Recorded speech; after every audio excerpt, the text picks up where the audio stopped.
الفاتحة. بسم الله الرحمن الرحيم. الحمد لله رب العالمين الرحمن الرحيم مالك يوم الدين إياك نعبد وإياك نستعين اهدنا الصراط المستقيم صراط الذين أنعمت عليهم غير المغضوب عليهم ولا الضالين. أعوذ بالله من الشيطان الرجيم. بسم الله الرحمن الرحيم. الحمد لله رب العالمين بارئ الخلائق أجمعين.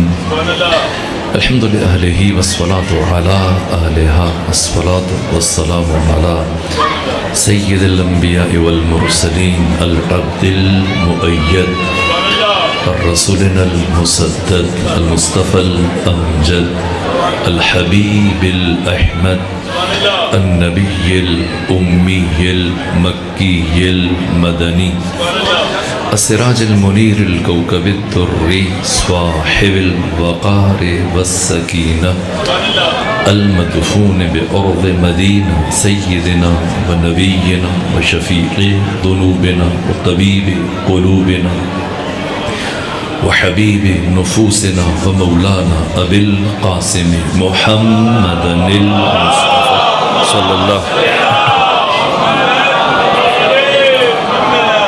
وأهل بيته الأطيبين الأطهرين الأنجبين المعصومين المظلومين ولعنة الله على أعدائهم ومنكري فضائلهم وغاصبي حقوقهم من جوم عداوتهم إلى الآن ومن الآن إلى قيام يوم الدين.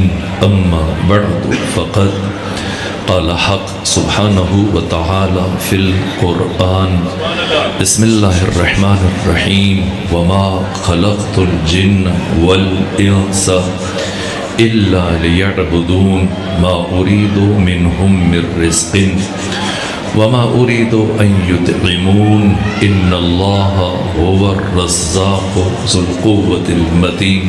صلوات دیجیے خاندان فاطمہ.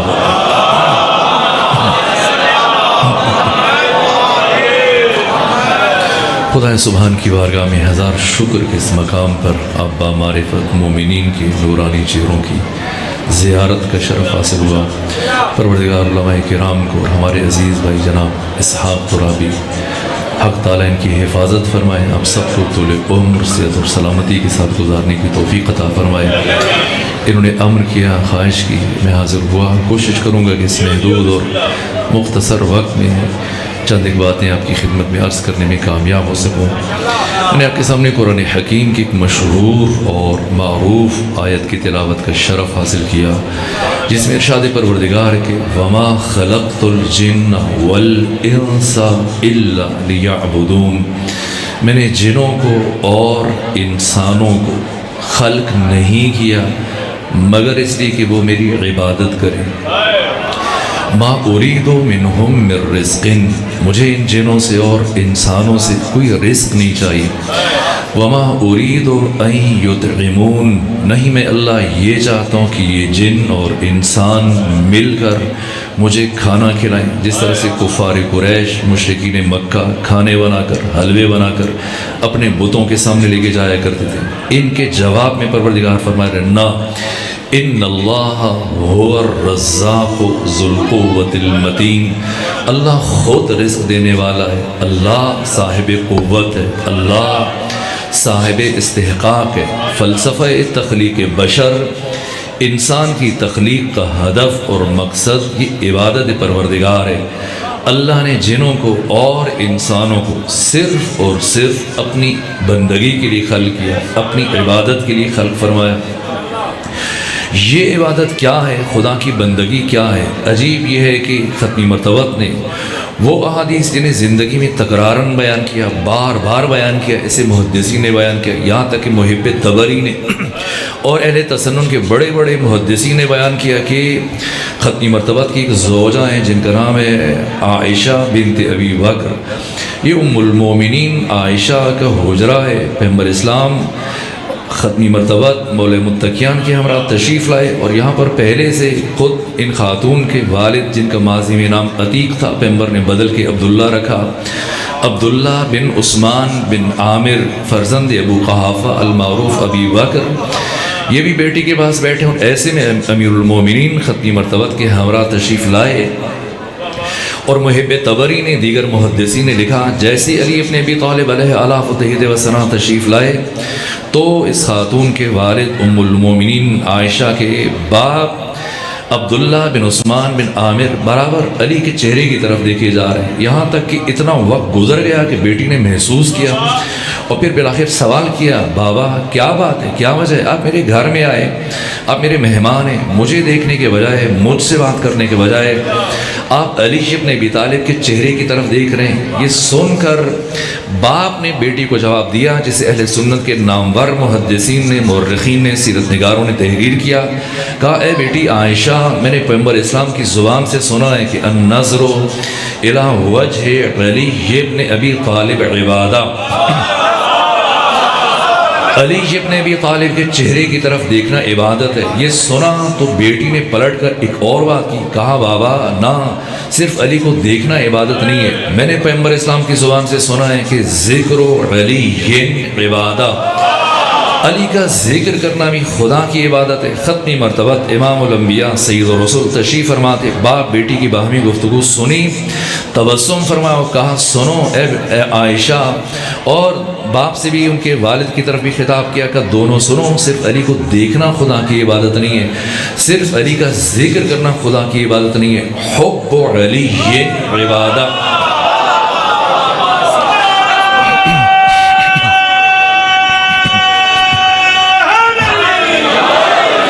علی سے محبت کرنا یا علی سے محبت کرنا بھی خدا کی عبادت ہے۔ بس اس ایک بات کا، اس ایک سوال کا جواب تلاش کرنے کی کوشش کریں گے آج کی اس مجلس میں کہ آخر کیا ربط ہے ان دو باتوں میں کہ اللہ نے بشر کو، انسان کو، جن و انس کو اپنی بندگی کے لیے خلق کیا، اپنی عبادت کے لیے خلق کیا، اور ختمی مرتبہ جو عبادت کا تعارف فرما رہے ہیں وہ یہ فرماتے کہ علی کو دیکھو یہ خدا کی عبادت ہے، علی کا ذکر کرو یہ خدا کی عبادت ہے، علی سے محبت کرو یہ خدا کی عبادت ہے۔ آخر کیا ربط ہے ان دو باتوں میں کہ دیکھو علی کو عبادت خدا کی، ذکر علی کا عبادت خدا کی، محبت علی سے عبادت خدا کی، اور اس کے علاوہ خود یہ سوال اور پھر ایک لامتناہی سوالات کا سلسلہ شروع ہوتا ہے کہ آخر قرآن میں خود ختمی مرتبات نے ذات امیر المومنین علی ابن ابی طالب کو کیوں خیر اور شر کے درمیان، نیکی اور بدی کے درمیان، اچھائی اور برائی کے درمیان، حق اور باطل کے درمیان، کفر اور اسلام کے درمیان، ایمان اور نفاق کے درمیان، یہاں تک کہ شجروں کی طہارت اور شجروں کی نجاست کے درمیان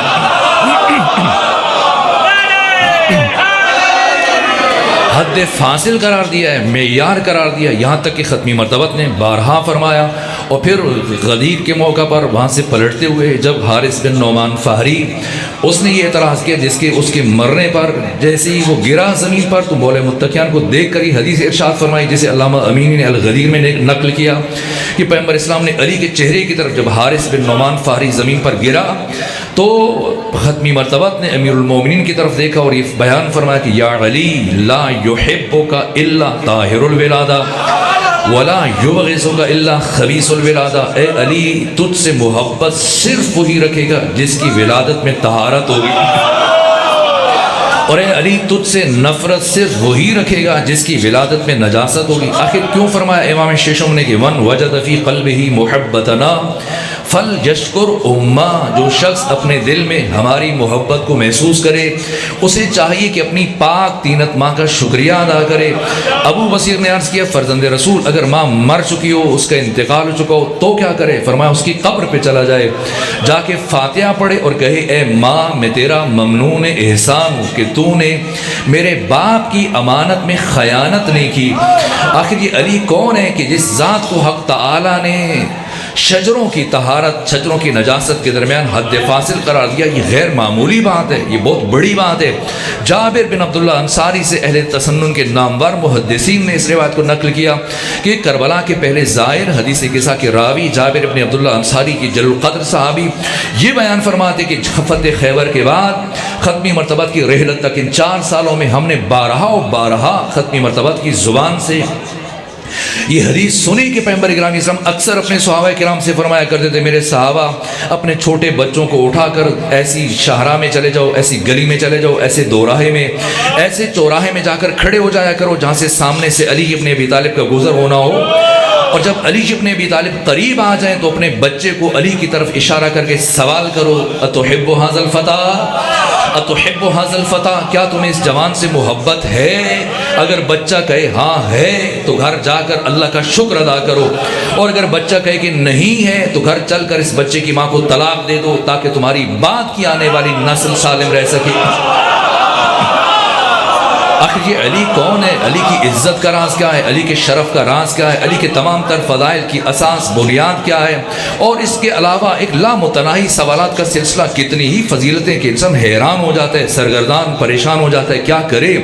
خود انسان سوچتا ہے، جب انسان فکر کرتا ہے، تدبر کرتا ہے، تعقل کرتا ہے، تفکر کرتا ہے، جیسے کہ اہل تسنن کے نامور محدثین نے، صاحب جناب سلیمان قندوزی حنفی نے جناب المودہ میں اس حدیث کو بیان کیا کہ حق تعالیٰ نے پہلے 14 کے نور کو خلق کیا، اور پھر ان کی تخلیق کے 14,000 نوری سال گزرنے کے بعد پھر ملائکہ کو خلق کیا، اور نوری سال کی رفتار جو آئنسٹائن نے اس مادی دنیا میں بیان کی کہ انسان ایک سیکنڈ میں، چشم زدن میں، پلک جھپکنے میں 3 لاکھ کلومیٹر کا سفر طے کر سکتا ہے۔ کیا مطلب؟ یعنی آپ جھن کے اس دیہات سے اٹھیں، پوری دنیا کا چکر لگا کے یہاں آئیں، پھر دوبارہ جائیں، لوٹ کے آئیں، سوارہ جائیں، عود کریں، چوتھی مرتبہ جائیں، پلٹ کے آئیں، 7 چکر لگائیں، کتنی دیر میں؟ ایک سیکنڈ میں۔ یہ نور کی رفتار ہے۔ اور پھر ان 14 کے انوار کی تخلیق کے 14,000 سال گزرنے کے بعد ملائکہ کو خلق کیا، اور پھر سلیمان قندوزی حنفی نے جناب المودہ میں، دیگر محدثین نے تحریر کیا کہ ملائکہ کی تخلیق کے 14,000 نوری سال گزرنے کے بعد اللہ نے آدم کو خلق کیا۔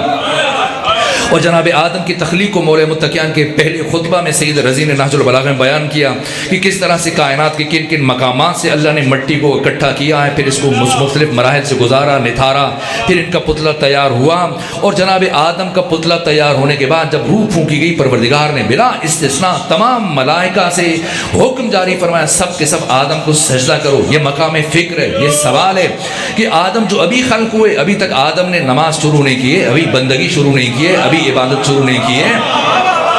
ملائکہ جو مسلسل 14,000 نوری سال سے خدا کی بندگی کر رہے ہیں، مولا متقیان نے اسی خطبہ میں فرمایا جس فرشتے کو پروردگار نے حالت قیام میں خلق کیا ہے، ہزاروں نوری سال گزرنے کے باوجود ابھی تک حالت قیام میں خدا کی تسبیح کر رہے، تمجید کر رہے، تحلیل کر رہے، ذکر خدا میں مصروف ہے۔ جسے رکوع میں خلق کیا وہ رکوع میں خدا کی تسبیح کر رہا ہے، جسے سجدے میں خلق کیا وہ خدا کی بندگی میں مصروف ہے، اپنی تخلیق سے لے کر اس مرحلے تک، اور مسلسل ہزاروں سال جو خدا کی عبادت کر چکے اور ابھی بھی مشغول عبادت ہیں۔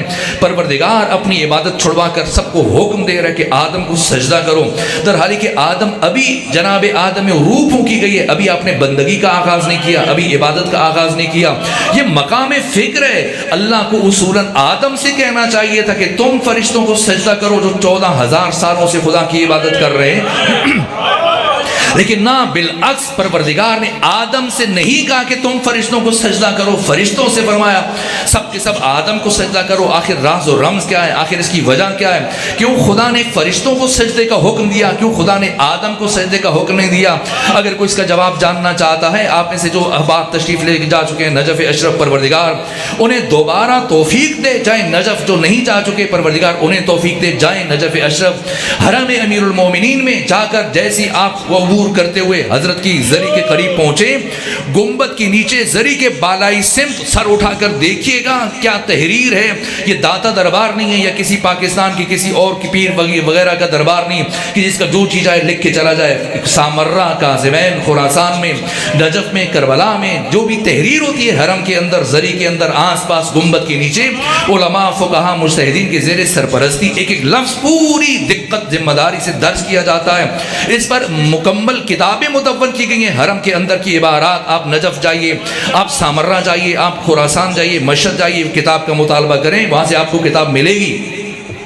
ایک ایک لفظ پوری علمی تحقیقی ذمہ داری کے ساتھ درج کیا جاتا ہے. آخر راز سجدہ کیا ہے, فلسفہ سجدہ کیا ہے, کیوں اللہ نے آدم کو حکم نہیں دیا کہ تم فرشتوں کو سجدہ کرو, فرشتوں کو حکم دیا اور کسی ایک کو بھی مستثنا قرار نہیں دیا کہ جبرائیل سید الملائکہ ان کو چھوٹ ہے, نہ, سب کے سب آدم کو سجدہ کرو. راز سجدہ کیا ہے, فلسفہ سجدہ کیا ہے؟ جب بھی نجف جائیں جا کر پڑھیے گا, دیکھیے گا زری کے اندر, جیسے آپ گنبد کے نیچے پہنچیں گے زری کی بالائی سمت سر اٹھا کر دیکھیے گا کیا تحریر ہے. لو لم یکن فی صلب آدم نورہ لما قیل قدما للملائکۃ اسجدوا. اگر اللہ نے آدم کے صلب میں علی ابن ابی طالب کے نور کو نہ رکھا ہوتا,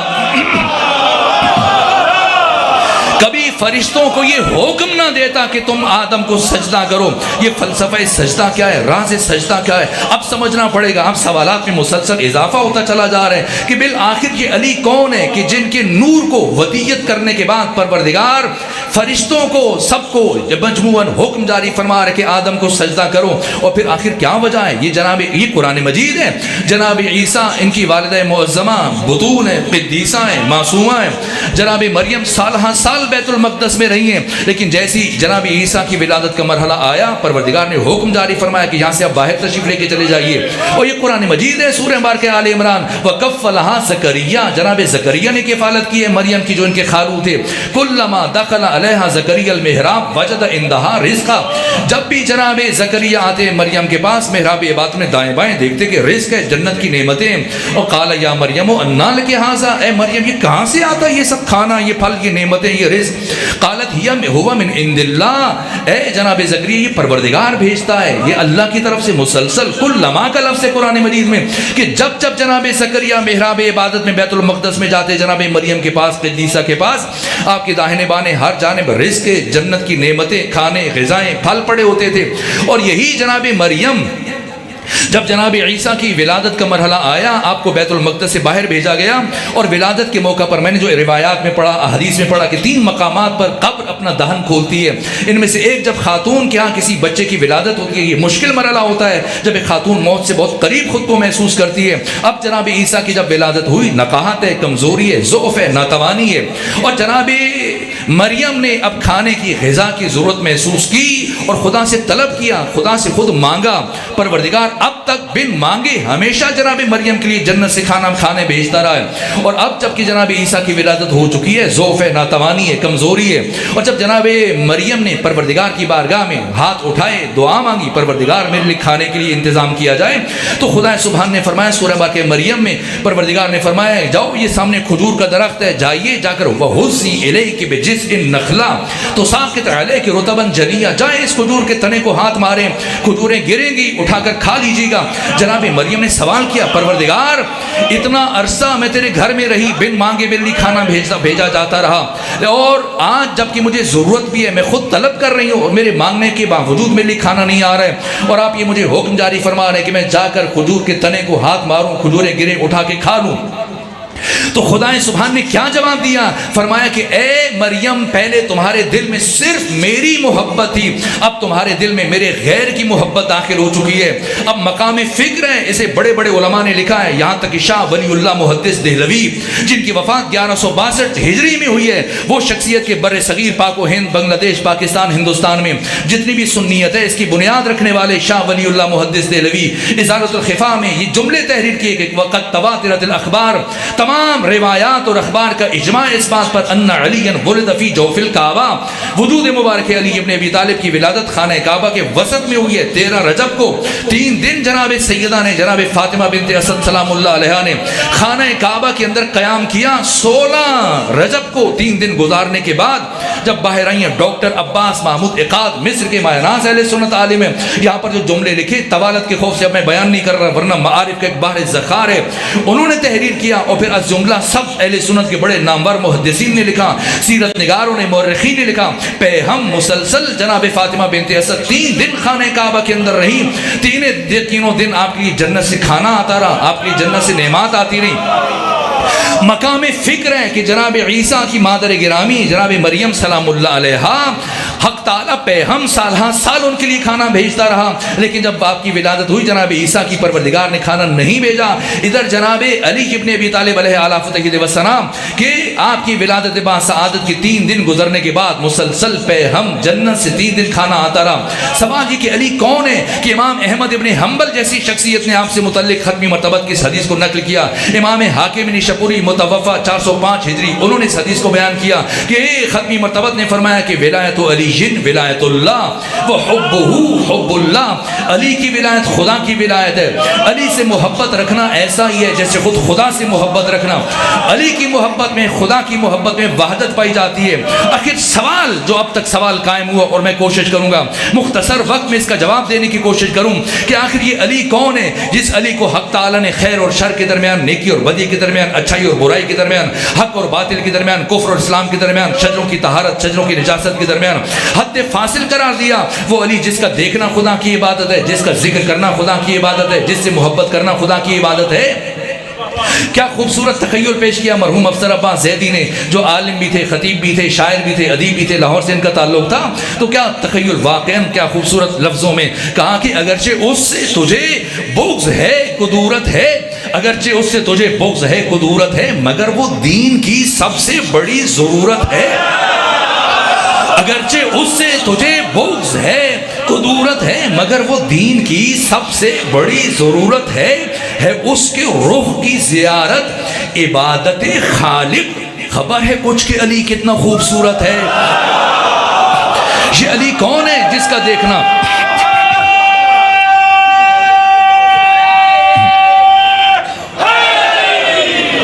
سوال یہ کہ یہ علی کون ہے کہ جن کا دیکھنا خدا کی عبادت ہے، جن کا ذکر خدا کی عبادت ہے، جن سے محبت رکھنا خدا کی عبادت ہے۔ اس کے جواب میں استاد حق شہید مرتضیٰ مطہری نے مستقل کتاب لکھی۔ اس کتاب کا نام ہے جاذبہ و دافع امام علی، اور اس راز و رمز کو بیان کرنے کی کوشش کی کہ آخر علی کون ہے کہ جس علی کو دیکھنا خدا کی عبادت ہے، جس علی کا ذکر خدا کی عبادت ہے، جس علی سے محبت کرنا خدا کی عبادت ہے۔ کہ اگر کوئی ان تمام سوالوں کا جواب تلاش کرنا چاہتا ہے تو اسے علی کے آغاز کو دیکھنا پڑے گا، علی کے انجام کو دیکھنا پڑے گا، علی کی 63 سالہ حیات طیبہ کا مطالعہ کرنا پڑے گا، پھر سمجھ میں آئے گا، پھر ان تمام سوالوں کا جواب تلاش کرنے میں کامیاب ہو جائے گا۔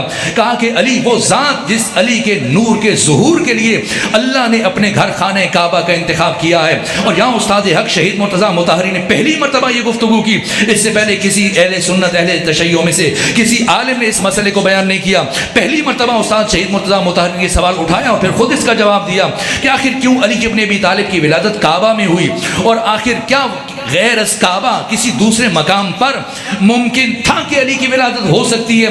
اس کے جواب میں فرمایا ناممکن نہیں تھا۔ پھر کہا کہ کیوں پیغمبر اسلام کی ولادت کعبہ میں نہیں ہوئی؟ درحالی کہ ابو جعفر یعقوب کلینی نے اصول کافی کی دوسری جلد میں دورہ متقیان سے یہ حدیث نقل کی ہے کہ انا عبد من عبید محمد، میں محمد کے غلاموں میں سے غلام ہوں۔ تو ختمی مرتبت سید الانبیاء پیغمبر گرامی اسلام کی ولادت کعبہ میں نہیں ہوئی، علی کی ولادت کعبہ میں کیوں ہوئی؟ کسی اور نبی کی ولادت خانہ کعبہ میں نہیں ہوئی، پیغمبر کی ولادت خانہ کعبہ میں نہیں ہوئی، اس کی کیا وجہ ہے؟ تو استاد شہید مرتضیٰ مطہری فرماتے ہیں اس لیے کہ وجود مبارک کی ختمی مرتبت وما ارسلناک الا رحمۃ للعالمین کی مصداق ہے۔ ختمی مرتبت نے 9 سالوں میں مدنی زندگی میں تو آخری 9 سال گزارے، اس میں آپ نے 83 جنگوں میں سے 27 غزوات میں بنفس نفیس شرکت فرمائی۔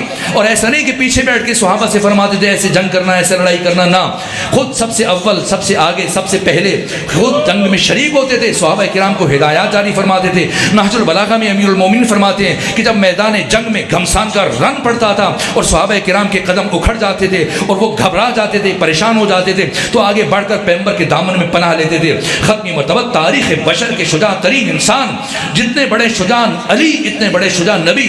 تو جب نبی کائنات کے انسانی کے شجاع ترین انسان ہے، آپ کے ہاتھ میں تلوار بھی ہے اور سب سے اول، سب سے آگے، سب سے پہلے کھڑے ہوتے ہیں، تو کتنے کافر مارے؟ اب میں پوری طالب علمانہ ذمہ داری کے عرض کر رہا ہوں، علماء کرام دائنے بائنے تشریف فرمائے، ان سے رہنمائی لیجیے، خود تتبع و تفوز کیجیے، ڈیجیٹل بٹیرا آپ کی جیبوں میں سرچ کیجیے کہ کتنے کافر مارے ختمی مرتبت نے۔ 27 غزوات میں پیغمبر نے ایک کافر کو قتل نہیں کیا، قتل کرنا بجائے خود کسی ایک کافر کو زخمی بھی نہیں کیا۔ کیوں؟ اس لیے کہ ختمی مرتبت رحمت للعالمین ہے۔ حق تعالی نے آپ کو اپنے جمال کا مظہر قرار دیا، اب سمجھنا ہے۔ اور شہید مرتضیٰ مطہری فرماتے ہیں علی کو اللہ نے اپنے جلال کا مظہر قرار دیا۔ علی پیغمبر گرامی اسلام جمال خدا، علی ابن ابی طالب جلال خدا، حق تعالیٰ کے جلال کا مظہر تام. اور کیوں علی کی ولادت خانہ کعبہ میں ہوئی؟ کہ اس لیے کہ اس پوری کائنات میں سوائے اللہ کے گھر خانہ کعبہ کے کوئی بھی دوسرا مقام اللہ کے جلال کے ظہور کی تجلی کو تحمل کرنے کی صلاحیت نہیں رکھتا تھا. اور علی کی شہادت مسجد میں ہوئی ہے. مسجد کوفہ میں شہید مطہری بیان فرماتے ہیں جاذبہ و دافعہ میں، کہا کیا ممکن تھا کہ مسجد میں اللہ کے گھر کے علاوہ کہیں اور علی کی شہادت ہو سکتی؟ فرمایا ممکن نہیں تھا. کہ کیوں ممکن نہیں تھا؟ کہ اس لیے کہ علی اللہ کا جلال ہے، اور اللہ کے جلال کے شہادت کی بارگاہ کو سوائے اللہ کے گھر مسجد کے کوئی بھی دوسرا مقام تحمل کرنے کی صلاحیت نہیں رکھتا تھا. علی جب دنیا میں آئے اللہ کے گھر میں، علی جب دنیا سے رخصت ہوئے اللہ کے گھر سے، اور علی جب دنیا میں آئے پہلا کام اللہ کا سجدہ کیا. اور علی جب دنیا سے رخصت ہو رہے تھے آخری کام اللہ کا سجدہ کیا. اور علی نے ان دو گھروں کے درمیان، ان دو سجدوں کے درمیان 63 سال گزارے. یہ علی کی زندگی کا کمال ہے. اس لیے ضربت لگتے ہی علی کی زبان سے یہ ذکر جاری ہوا کہ فزت ورب الکعبہ. کیوں علی نے فزت ورب الکعبہ کہا ہے؟ اپنی 63 سالہ حیات طیبہ پر نگاہ ڈالیے. یہ علی کی زندگی کا کمال ہے. اسی لیے علی کو دیکھنا خدا کی عبادت ہے. اسی لیے علی کا ذکر خدا کی عبادت ہے. اسی لیے علی سے محبت کرنا خدا کی عبادت ہے. کہ شہید مرتضیٰ مطہری فرماتے ہیں آئے اللہ کے گھر میں، رخصت ہوئے اللہ کے گھر سے، جب آئے تو سجدہ کیا، جب رخصت ہوئے تو سجدہ کیا. دو گھروں کے درمیان، دو سجدوں کے درمیان علی نے 63 سال گزارے. اور علی کی زندگی کا کمال یہ کہ ان 63 سالوں کے کسی ایک لمحے کے کروڑویں حصے میں بھی علی نے کسی بشر کو اپنی طرف متوجہ نہیں ہونے دیا، ہمیشہ خدا کی طرف بلایا، ہمیشہ خدا کی طرف بلایا. یہ علی کا کمال ہے. امام اہل سنت ابن ابی الحدید معتزلی جن کی وفات 656 ہجری میں ہوئی ہے، 20 جلدوں پر مشتمل نہج البلاغہ کی شرح تحریر کی ہے. اور اس شرح کی پہلی جلد میں یہ واقعہ تحریر کیا کہ اس کائنات میں فضیلتوں کے میدان ہیں، کمالات کے میدان ہیں، جیسے علم ہے، جیسے شجاعت ہے، جیسے سخاوت ہے، جیسے صبر ہے، جیسے استقامت ہے، اور بہت ساری صفات ہیں. کہ ان تمام میدانوں میں علی سب سے اول، علی سب سے پہلے، علی سب سے آگے. کہا لیکن ایسا نہیں ہے کہ یہ میدان خالی ہوں اور صرف علی نظر آئے، نہ، اور بھی سخی ہیں. علی سب سے بڑے سخی، لیکن میدان سخاوت خالی نہیں ہے. آپ کو اور بھی سخی نظر آئیں گے. علی کائنات کے سب سے بڑے شجاع، لیکن میدان شجاعت خالی نہیں ہے. اگرچہ علی کائنات کے سب سے بڑے شجاع ہیں، لیکن باقی لوگ بھی آپ کو نظر آ جائیں گے، اگرچہ ان کا علی سے تقابل ممکن نہیں ہے. اسی طرح سے باقی میادین، ان میں علی کے علاوہ اور بھی چہرے نظر آ جائیں گے، اگرچہ علی سب سے پہلے، سب سے اول، سب سے آگے. لیکن ایک میدان فضیلت، ایک میدان شرف، ایک میدان کمال وہ ہے جس کا یکتا و تنہا شاہ سوار صرف اور صرف علی ابن ابی طالب ہے. یہ ابن ابی الحدید معتزلی نے لکھا ہے شرح نہج البلاغہ کی پہلی جلد میں. کہا یہاں تک کہ کوئی نبی بھی اس میدان میں علی کی برابری نہیں کر سکتا. اور وہ کون سا میدان ہے؟ کہا وہ ہے میدان معرفت توحید پروردگار.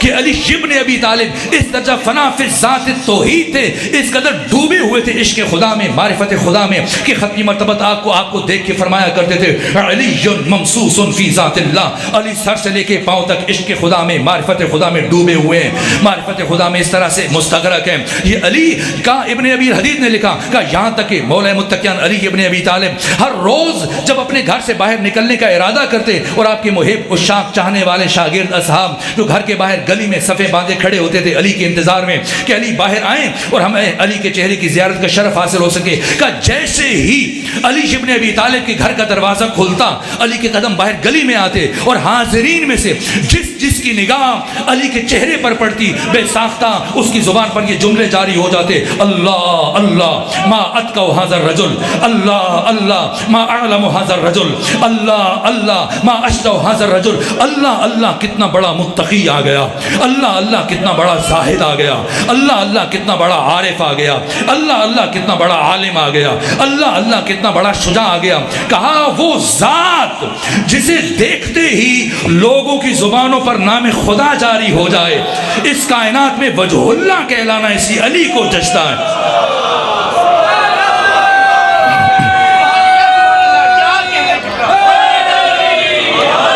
یہ علی کی زندگی کا کمال ہے، شاید بشر تشخیص نہ دے پاتا، اس لیے امیر المومنین نے خود اپنا تعارف فرمایا، یہ خود ثنائی نہیں ہے، اپنی تعریف نہیں ہے، یہ خود شناسائی ہے۔ علی نے لازم سمجھا کہ بشر کو اپنا تعارف کروا کے جائیں، فرمایا انا آیت اللہ العظمی، انا آیت اللہ الکبری، ما للہ آیت اکبر منی، میں ہوں آیت اللہ العظمی، میں ہوں آیت اللہ الکبری، خدا کی مجھ سے بڑی آیت اس کائنات میں وجود نہیں رکھتی ہے۔ آیت کا کیا معنی ہے؟ آیت کا معنی آئینہ، جو امام راغب اصفہانی نے مفردات راغب میں تحریر کیا۔ آیت یعنی آئینہ، یعنی علی فرما رہے میں ہوں آئینہ پروردگار۔ اگر بات سمجھانے کے لیے بچوں کو، جوانوں کو میں دست ادب جوڑ کے آپ سے سوال کروں کہ آج کے دن آپ میں سے کسی نے آئینہ دیکھا ہے؟ تو سب سر ہلا رہے ہیں اس بات میں کہ ہاں دیکھا ہے۔ بچے کم بڑے بوڑھے نہ دیکھیں، یہ بچے جوان جب بھی گھر سے نکلنے کا ارادہ کرتے ہیں تو آخری کام یہی کرتے ہیں، آئینے کے سامنے کچھ دیر کھڑے ہو کر سجتے ہیں، سنورتے ہیں، آراستہ ہوتے ہیں، تیار ہوتے ہیں، آمادہ ہوتے ہیں باہر جانے کے لیے۔ ہر روز دن میں شاید کئی مرتبہ آئینے کے سامنے کھڑے ہوں گے تو کہہ رہے ہیں کہ آئینہ دیکھا ہے۔ لیکن اگر میں دست ادب جوڑ کے عرض کروں کہ آج کے دن آپ میں سے کسی نے آئینہ نہیں دیکھا، شاید کسی ایک نے یا دو افراد نے آئینہ دیکھا ہو، اس لیے کہ کیا آج کے دن ہم آئینہ دیکھنے کے لیے آئینے کے سامنے کھڑے ہوئے تھے یا آئینے میں خود کو دیکھنے کے لیے کھڑے ہوئے تھے؟ ہم آئینے میں خود کو دیکھنے کے لیے کھڑے ہوئے تھے۔ آج ہم آئینہ دیکھنے کے لیے نہیں کھڑے ہوئے تھے۔ آئینہ ہم اس دن دیکھتے ہیں جب آئینہ خریدنے کے لیے جاتے ہیں، یا جس دن ہم آئینے کی صفائی کرنا چاہ رہے ہوتے ہیں تب ہم آئینے کو دیکھتے ہیں۔ آج ہم آئینہ دیکھنے کے لیے کھڑے نہیں ہوئے تھے، آئینے میں خود کو دیکھنے کے لیے کھڑے ہوئے تھے۔ آئینہ کسے کہتے ہیں؟ جو اپنا آپ نہ دکھائے، اپنے اندر کسی اور کو دکھائے۔ سمجھ رہے ہیں علی اپنے تعارف میں کیا فرما رہے ہیں؟ یہ جو ہم فقہا کو، مجتہدین کو، علماء کو آیت اللہ کہتے ہیں، آیت اللہ العظمی کہتے ہیں، یہ مجازن کہتے ہیں۔ مجازن کہنے میں کوئی مذائقہ نہیں ہے، کوئی حرج نہیں، نسبی اعتبار سے۔ جس طرح سے آپ اور میں محمد علی جناح جن کا تعلق بر صغیر سے تھا، جنہوں نے پاکستان بنایا، ہم انہیں قائد اعظم کہتے ہیں، تو کیا غلط ہے؟ قائد اعظم تو رسول اللہ ہیں، پیغمبر اسلام سب سے بڑے قائد ہیں، تو پھر آپ محمد علی جناح کو قائد اعظم کیوں کہتے ہیں؟ نسبی اعتبار سے۔ جب ہم خود کے ساتھ یا اس مملکت کے، اس خطے کے باقی سیاست مداروں، سیاستدانوں کے ساتھ ان کا تقابل کرتے ہیں، نسبی اعتبار سے ان کو اپنی نسبت سے قائد اعظم کہتے ہیں کہ ہمارے درمیان، اور یہ صحیح ہے۔ اسی طرح سے جب ہم مجتہدین کو، علماء کو، فقہا کو آیت اللہ کہتے ہیں، آیت اللہ العظمی کہتے ہیں، خود کے ساتھ تقابل کرتے ہو کہ یہ وہ افراد ہیں جنہیں دیکھ کر انسان کا ذہن خدا کی طرف منتقل ہو جاتا ہے۔ لیکن استاد شہید مرتضیٰ مطہری نے بیان کیا کہ اس کائنات میں علل اطلاق بطور مطلق لفظ آیت اللہ العظمی کا بارز ترین، اتم ترین، کامل ترین مصداق وجود مبارک علی ابن ابی طالب علیہ آلاف التحیید والثناء، کہ جیسی بشر آپ کو دیکھتا تھا اس کا ذہن فوراً خدا کی طرف منتقل ہو جاتا تھا۔ یہ علی کا تشخص ہے، علی کا پہچان ہے۔ بس میں گفتگو سمیٹ رہا ہوں، بات ختم کر رہا ہوں۔ یہ علی کی زندگی کا کمال ہے، اسے استاد نے بیان کرنے کی کوشش کی، کبھی موقع ملا میں تفصیل سے بیان کروں گا، لیکن اب بس آخری جملے عرض کر رہا ہوں۔ خود کو سمجھنا ہے، پہچاننا ہے، تاکہ سمجھ میں آ جائے علی کی شجاعت علی کی پہچان نہیں ہے، علی کی سخاوت علی کی پہچان نہیں ہے، علی کی دیگر صفات، فضائل، کمالات علی کی پہچان نہیں ہے۔ مبادا کوئی انسان گمراہ ہو جائے، مبادا کوئی انسان علی کے ان لامتناہی لامحدود کلمات، کمالات کو دیکھ کر آپ کی ربوبیت کا قائل ہو جائے، اس لیے سمجھنا ہے۔ اس لیے استاد شہید مرتضیٰ مطہری نے اس سے متعلق پوری کتاب لکھی ہے کہ کون سی اینک لگا کر، کون سی دید سے، کس زاویہ دید سے، کس افق پر کھڑے ہو کر انسان علی کی جانب دیکھے تو علی کی زندگی کی الف با سمجھنے میں کامیاب ہو سکتا ہے۔ یہ دید ہے، یہ اینک ہے، یہ افق ہے، یہ زاویہ دید ہے۔ یہ سمجھنا ہے، دنیا کو دیکھنا ہے، خود کو دیکھنا ہے، تاکہ پتہ چلے کہ علی کون ہے۔ خود کو سمجھنا ہے۔ ہم میں سے کسی فرد کو چھوٹی سی کامیابی مل جائے، چھوٹا سا کام کر لے تو بار بار خود کے دوسروں کے سامنے خود کو عیاں کرنے کی کوشش کرتا ہے۔ مسجد بنا لے، بارگاہ بنا لے، یتیم خانہ بنا لے، کوئی راستہ بنا دے، کوئی پنکھا لگا دے۔ میں نے یہاں تو نہیں دیکھا، شہروں میں، مختلف شہروں میں جانے کا موقع ملتا ہے تو مسجدوں میں، بارگاہوں میں پنکھے کے ساتھ کسی کا نیچے نام لکھا ہوا ہے، اے سی کے نیچے لگانے والے کا نام لکھا ہوا ہے، یہ فلاں نے لگایا، اس لیے کہ جب تک نام نہیں لکھا جائے گا خدا کو کیسے پتہ چلے گا یہ کس نے کیا؟ اس لیے نام لکھنا ضروری ہے۔ ہم لوگ تختیاں لگاتے ہیں اور یہ بچے جوان بیٹھے ہیں، اگر آپ دیکھیں یہ ہمارے سماجی رویے ہیں، یہ ہمارے معاشرتی رویے ہیں۔ آپ روزمرہ زندگی سے نکل کر اگر کھیل کے میدان میں چلے جائیں وہاں پہ بھی آپ کو ایک کیفیت نظر آئے گی۔ اگرچہ آپ کے پاکستان کا قومی کھیل ہاکی ہے، لیکن جو بہت شوق سے کھیلا جاتا ہے یہ کرکٹ۔ اگر میری طرح کوئی اناڑی ہے جس کو نہیں پتہ یہ کرکٹ کیا ہوتا ہے، تو ایک بڑے میدان میں 3 ڈنڈے وہ گاڑ دیے جاتے ہیں جنہیں وکٹ بولتے ہیں، اور ایک بلے باز ان کے سامنے کھڑے ہو جاتا ہے ایک ٹیم سے، اور دوسری ٹیم سے ایک کھلاڑی ہوتا ہے جس کے ہاتھ میں گیند ہوتی ہے، بالر، اور وہ آتا ہے بھاگتا ہوا نشانہ لے کر تاک سے بازو گھماتے ہوئے گیند پھینکتا ہے۔ کیوں پھینکتا ہے؟ تاکہ سامنے والا بلے باز چھکا لگائے، چوکا لگائے؟ نہیں، اس لیے تاکہ وہ جو 3 ڈنڈے پیچھے لگے ہوئے ہیں ان میں سے کوئی ایک کسی کو یہ گرانے میں کامیاب ہو جائے۔ اگر وہ ڈنڈا گر جائے، وکٹ گر جائے، یا کم سے کم یہ گیند اس کو چھو لے تو نتیجتاً وہ جو بلے باز ہے اس کو میدان سے نکلنا پڑ جائے گا, وہ آؤٹ ہو جائے گا. یہ جو بڑے بزرگ جنہوں نے زندگی میں کرکٹ نہ کھیلا, کم سے کم جب کسی ہمسایہ ملک کے ساتھ میچ ہوتا ہے تو وہ بیٹھ جاتے ہیں, اسٹیڈیم نہ جا سکیں, ٹیلی ویژن کے سامنے بیٹھ کر اس طرح سے آوازیں بلند ہوتی ہیں, قیقوں کی آوازیں آتی ہیں, بار بار کلیپنگ کرتے ہیں, تالیاں بجاتے ہیں, محظوظ ہوتے ہیں. جب ہندوستان کے ساتھ آپ کی ٹیم کا میچ ہو تو اگر کوئی بالر آپ کا مہارت سے گیند پھینکے, اتنا نشانہ لے کر, تاک کر, سیدھ کر کسی ڈنڈے کو, وکٹ کو اکھاڑنے میں کامیاب ہو جائے تو بتائیں اگر آپ نے دیکھا تو اس لمحے اس کا ریئیکشن کیا ہوتا ہے, اس کا عکس العمل کیا ہوتا ہے. وہ فوراً میدان میں دوڑنا شروع کر دیتا ہے, اس کے ساتھی اسے کندھوں پر بٹھا لیتے ہیں اور وہ بار بار فضا میں بازو لہراتا ہے, دنیا والوں کو اپنے مسل دکھاتا ہے. اور جو اسٹیڈیم میں بیٹھے ہوئے ہیں, ٹیلی ویژن کے سامنے بیٹھ کر لوگ کلیپنگ کر رہے ہوتے ہیں, تالیاں بجا رہے ہوتے ہیں, اگر روک کر ان سے پوچھے تھے بھائی کیا ہے کہ کیوں بار بار فضا میں دنیا والوں کو اپنے مسل دکھا رہے, بازو دکھا رہے, کیا کیا اس نے, بس آخری جملہ عرض کر رہا ہوں, کیا کیا اس نے, کیوں دنیا والوں کو مسل دکھا رہا ہے, کیا کیا؟ ایک ڈنڈا گرایا, ایک وکٹ اکھاڑی. سمجھنا ہے یہ ہمارے سماجی رویے اور ہمارے معاشرتی رویے کہ ہمارا بالر ایک وکٹ گرا لے, ایک ڈنڈا گرا دے اور دنیا والوں کو اپنے مسل دکھائے. اور وہ علی ابن ابی طالب جو خیبر کے اس دروازے کو جسے 20 لوگ مل کر کھولتے تھے اور 20 لوگ مل کر بند کرتے تھے, ایک جنبش دست سے علی نے اٹھایا نہیں. اٹھانا اور بات ہے, پڑا ہوئی چیز اٹھانا اور بات ہے, اسے اکھاڑا, قلعے سے اکھاڑا. مقداد بن اسود وہ صحابی جن سے متعلق ختمی مرتبت فرماتے ہیں کہ میرے مقداد کی حیثیت میرے تمام صحابہ کے درمیان وہی ہے جو حروف تہجی کے درمیان الف کی ہوتی ہے. یہ مقداد روایت کرتے ہیں کہ علی نے جب در خیبر میں ہاتھ ڈالا اور اسے اکھاڑنا چاہا تو ایسا لگ رہا تھا کہ قلعہ خیبر میں زلزلہ آ رہا ہے اور یہودی کانپ رہے تھے, دوڑ رہے تھے, بھاگ رہے تھے, اور ایسی گرد اٹھی ہے جیسی حضرت نے ہاتھ ڈال کر در خیبر اکھاڑا اور در خیبر اکھاڑ کے رکھا نہیں, اسے فضا میں اچھالا. وہ دروازہ جسے 20 لوگ مل کر کھولیں اور 20 لوگ مل کر بند کریں, علی ایک جنبش سے دست دے, اٹھائے نہیں, اکھاڑے, اور اکھاڑنے کے بعد فضا میں اچھال دے. مبادا کوئی انسان علی کے سامنے سجدہ ریز ہو جاتا, مبادا کوئی انسان علی کی ربوبیت کا اقرار کرنے لگ جاتا. بلا فاصلہ علی کی زبان سے یہ جملے جاری ہوئے, یہ دروازہ علی نے اپنی طاقت سے نہیں اکھاڑا, یہ تو اس کی دی ہوئی طاقت تھی.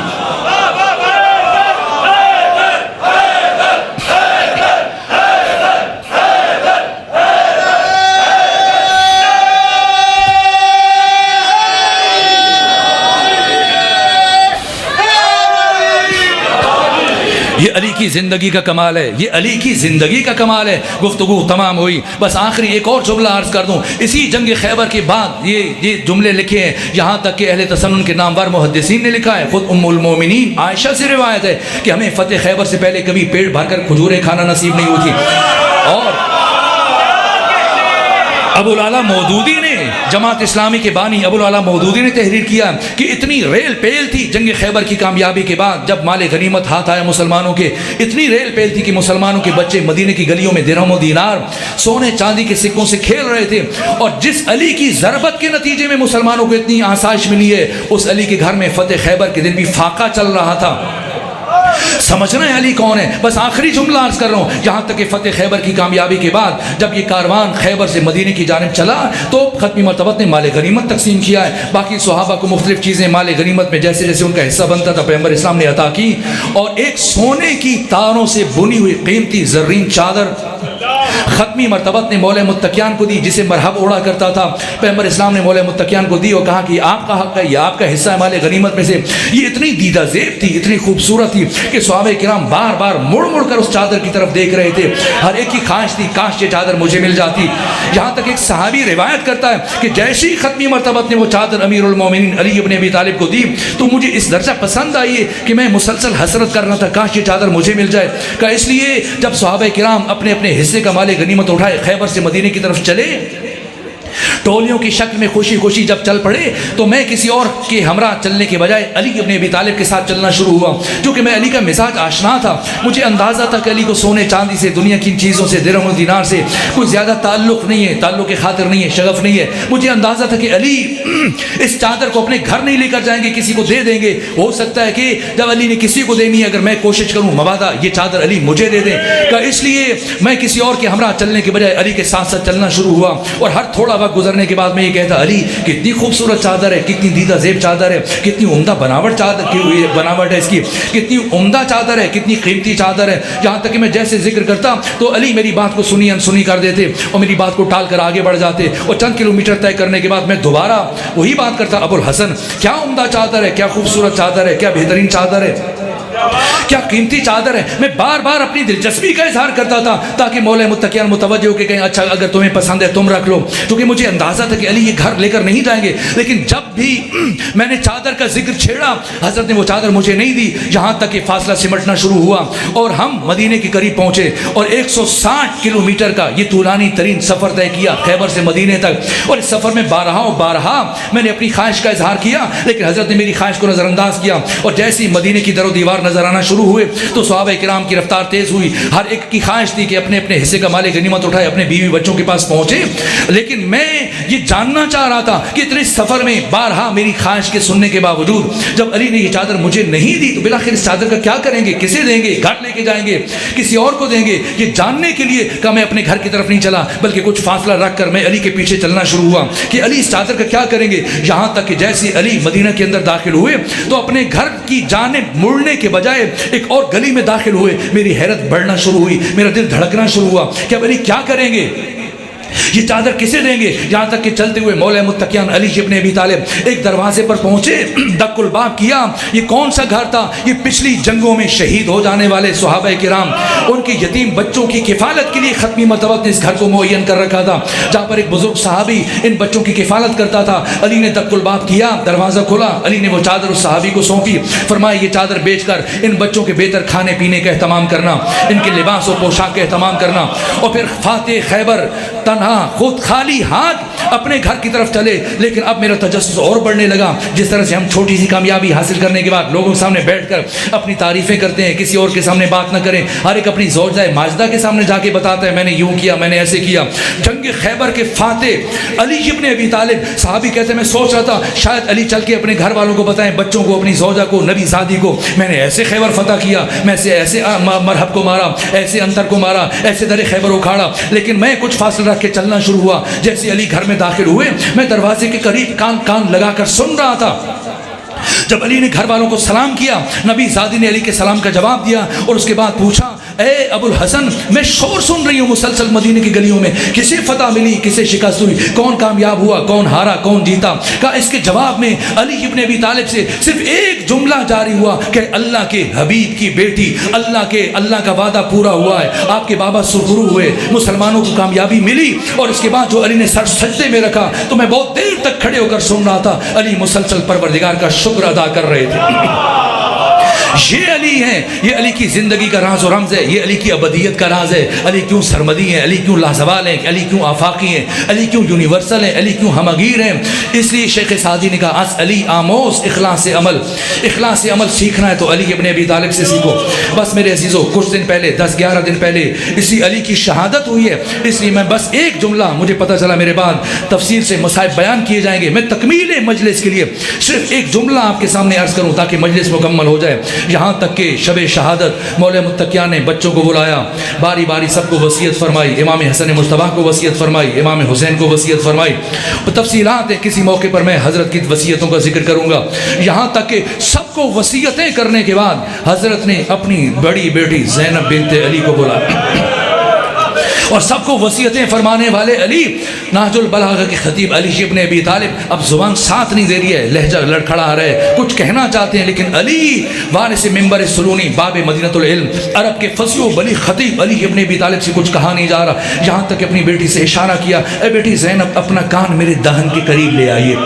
ثانیہ زہرا اپنا کان بابا کے دہن کے قریب لے کر گئیں. حضرت کچھ بیان فرما رہے ہیں, ثانیہ زہرا اس بات میں سر ہلا رہی ہیں, ساتھ گریہ کر رہی ہیں. ایسے میں کچھ لمحے گزرنے کے بعد حضرت نے جب وصیت مکمل کی, اس کی چند لمحے گزرنے کے بعد حضرت کی شہادت ہوئی. صرف ایک جملہ تکمیل مجلس کے لیے, حضرت کی شہادت ہوئی. پھر 20 سال گزر گئے اور 20 سالوں میں اکثر